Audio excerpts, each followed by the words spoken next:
દરેક નીતિની સામે કાયદાની રીતે ઊભો રહેતો SSK news channel. Surat police હાલ અગાઉ વિવિધ ગુનાઓમાં પકડાયેલા આરોપીઓનું ઇન્સ્ટ્રોગેશન કરી રહી છે, ત્યારે સરથાણા અને કાપોદ્રા પોલીસના આરોપીઓની હાલની પ્રવૃત્તિ અંગે તપાસ કરાઈ હતી।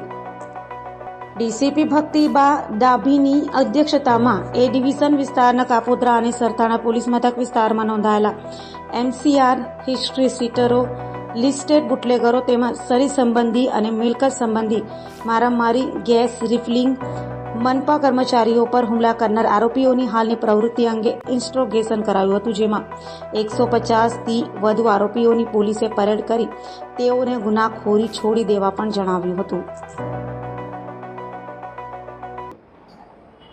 માન્ય સીપી સાહેબના માર્ગદર્શન અને પ્રેરણાથી અને અમારા સેક્ટર સાહેબના પણ માર્ગદર્શનથી અમે અમારા વિસ્તારના દરેક પોલીસ સ્ટેશનમાં જે પણ અસામાજિક તત્વો છે, જે ટપોરી છે, જે શરીર સંબંધી ગુનાના આરોપીઓ છે કે મિલકત સંબંધી આરોપીઓ છે, એમાંથી જે હમણાં નજીકમાં તાજેતરના ગુના બન્યા હતા એ તમામ આરોપીઓને અહીંયા પોલીસ સ્ટેશનમાં બોલાવવામાં આવ્યા હતા, જેમાં કાપોદ્રા અને સરથાણા પોલીસ સ્ટેશનના વિસ્તારના અસામાજિક તત્વો કે જેમનો એમના વિસ્તારમાં આતંક છે એમને બોલાવવામાં આવ્યા હતા।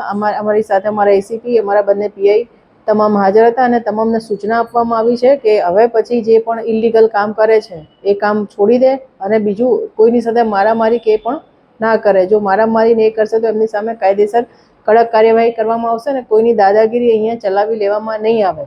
અને સામાન્ય એક્સિડન્ટમાં પણ જે મારામારી કરે છે એવા આરોપીઓને પણ બોલાવીને સૂચનાઓ આપવામાં આવી છે કે આ બધું અહીંયા ચાલશે નહીં।